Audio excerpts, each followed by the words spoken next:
खुलुमबाय स्टुडिअ दं आङो राकेश रामसियारि बे समाव बिटिआर ओनसोलनि थाखाय मोनसे जारिमिनारि सान जानो थांगासिनो दङ नोंथांमोना मिथिगौ दे बे समाव आसाम एसेम्बलि बे एसेम्बलिया फैगौ 2025 इं मायथाइनि 17 फेब्रुवारियाव बिटिसिआव जानो थांगासिनो दं बे जोबोदनो मोनसे आसामनि जारिमिन आरो बिटिसिनि जारिमिनाव गिबि खेबनि थाखाय खुंजागोन जे गुबुन जायगायाव थामहिनबा आसामनि गुवाहाटीनि अनगायै बे समाव गुबुन जायगायावबो आसामनि जे रां बावजा बे रां बावजाया खुंजागोन आरो बेयो बिटिआर ओनसोलनि थाखाय जोबोदनो मोनसे जारिमिनारि सान आरो जाय जारिमिना फैगौ 17 फेब्रुवारियाव बे जानो थांगासिनो दं आरो बे बाथ्राखौ लानानैनो बिथां बिटिआरनि गाहाय मावफुं सोद्रोमा प्रमद बर'आ बुंथिदों जे बे फैगौ 17 फेब्रुवारि बे 17 फेब्रुवारिया आसामनि मोनसे रां बावजा जागोन नाथाय बे समाव बिटिआरनि थाखाय बा बिटिसिनि थाखाय बेयो बे मोनसे फोरबो जागोन होननानै बाथ्रा बुंथिदों बिटिआरनि गाहाय मावफुं सोद्रोमा प्रमद बर'आ बे आसामनि थाखाय मोनसे एसेम्बलि जागोन बा रां बावजा जागोन नाथाय बिटिआर ओनसोलनि थाखाय बिटिसि ओनसोलनि थाखाय बे मोनसे फोरबो जागोन थामहिनबा बे मोनसे फालिथाय जागोन रंजाथाय जागोन होननानै बाथ्रा बुंथिदों बिटिआरनि सीएम प्रमद बर' बिथाङा आरो बिथाङा बुंथिदों जे बे समाव गुबुन गुबुन काउन्सिलाव जायालासिनो बा आसाम एसेम्बलि बा रां बावजाया जायालासिनो बे समाव गिबि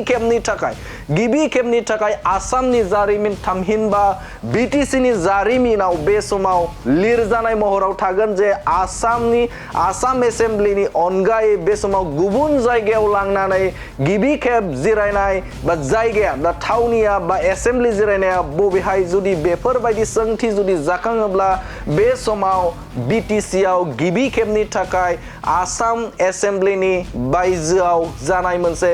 रां बावजा होनानै बे समाव मख'जागोन थारैनो बियो बिटिसि ओनसोलनि थाखाय जारिमिनारि सान होनानै जों मख'नांगोन आरो बे बाथ्राखौ लानानै बिटिआरनि गाहाय मावफुं सोद्रोमाया जाय बिथांमोना बे हाबाफारिखौ बिथांखिखौ लादों बे बिथांखि लानायखौ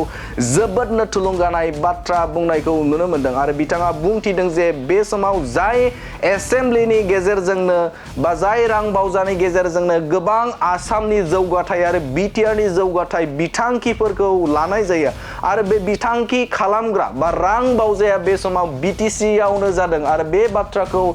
बाथ्राया जोंनि थाखाय जोबोदनो मोनसे थुलुंगा होनानै बाथ्रा बुंथिदों बिटिआरनि सीएम प्रमद बर' बिथाङा आरो बिथाङा बुंथिबावदों जे आरो बे रां बावजायाव काउन्सिलफोरनि थाखायबो जर'खायै सावरायनाय जागोन होननानै बुंथिनायखौ नुनो मोनदों आरो मैयानि सानाव आसामनि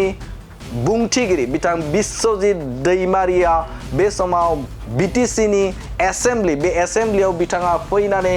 नायदिंदों आरो नायदिंनानै बिथाङा बुंथिदों जे बे समाव काउन्सिलनि सायावबो सावरायनाय जागोन आरो बेनो गिबि जागोन जे आसाम एसेम्बलिनि बायजोआव खुंजानाय गिबि बे एसेम्बलि सिजन जागोन होननानै बाथ्रा बुंथिनायखौ नुनो मोनदों आरो बे समाव नोंथांमोननो बिटिआरनि सीएम प्रमद बर' बे प्रमद बर'आ रोखा बाथ्रा बुंथिदों जे बे जोंनि थाखाय मोनसे सेलेब्रेसन आरो मोनसे जारिमिनारि सान जागोन होननानै बिथाङा बुंनाय नुनो मोनदों बे समाव नोंथांमोननो बिथाङा आरोबाव मा बाथ्रा बुंदों नोंथांमोननि गेजेराव होनि আমি সঁচাকৈ বড়োলেণ্ডবাসী খুব আনন্দিত আমি অসমৰ মুখ্যমন্ত্ৰী ডাঙৰীয়া আৰু অসমৰ বিধানসভাৰ অধ্যক্ষ ডাঙৰীয়াক ধন্যবাদ জনাইছোঁ যে এইটো অসমৰ ইতিহাসত এটা ঐতিহাসিক দিন হ'ব যে অহা 17 ফেব্ৰুৱাৰীত প্ৰথমবাৰৰ কাৰণে অসম বিধানসভা আমাৰ দিছপুৰৰ পৰা আহি কোকৰাঝাৰত হ'ব আৰু ইয়াৰ দ্বাৰা এটা পজিটিভ যিটো আমাৰ বাতাবৰণ বড়োলেণ্ডত এতিয়া যিটো আহিছে এটা শান্তি আহিছে ভাল পৰিৱেশ আহিছে এইটো স্থায়ীভাৱে অনাগত দিনত সেইটো আমাৰ অঞ্চলত যাতে শান্তি থাকে নিৰাপত্তা থাকে ইয়াৰ কাৰণে আজিৰ এই যে প্ৰিপাৰেশ্যন সেইটোৱে আমাক বহুত উৎসাহিত কৰিব আৰু আনপিনেদি ডেভেলপমেণ্টেল যিটো আমাৰ আজিৰ যিটো অৱস্থা যে ইনফ্ৰাষ্ট্ৰাকচাৰ আমাৰ অলপহলীয় হ'ল আৰু বাকীখিনি কাম অসমৰ মন্ত্ৰীসকল আহিব গভৰ্ণৰ ডাঙৰীয়া আহিব সকলো আহিব এমএলএ আহিব সকলো দেখিবলৈ পাব গতিকে বড়োলেণ্ড অঞ্চলটো অইন এটা অঞ্চলৰ নিচিনা ভাল এটা পৰিৱেশ আহিল নৰ্মেলচি আহিল আৰু ইয়াত সকলো দিশৰ পৰা উন্নয়নৰ কাৰণে আমি প্ৰস্তুত হৈছোঁ তো এই কথাখিনি বাৰ্তাখিনি আমি দিব বিচাৰিছোঁ আৰু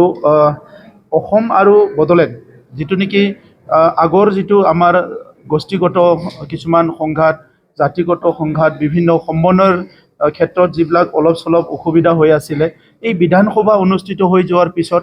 সমগ্ৰ জাতি জনগোষ্ঠীৰ লগতে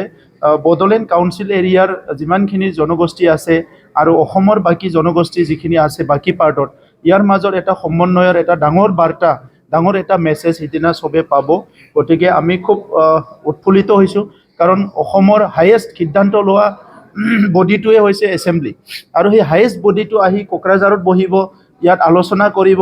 আৰু আমাৰ অধ্যক্ষ ডাঙৰীয়াই কোৱাৰ নিচিনা 6 চিডিউলৰ ওপৰতো আলোচনা কৰিব চ' সেইটো ইয়াতকৈ ডাঙৰ আৰু আমাৰ কাৰণে বেলেগ মেছেজ নাই আমি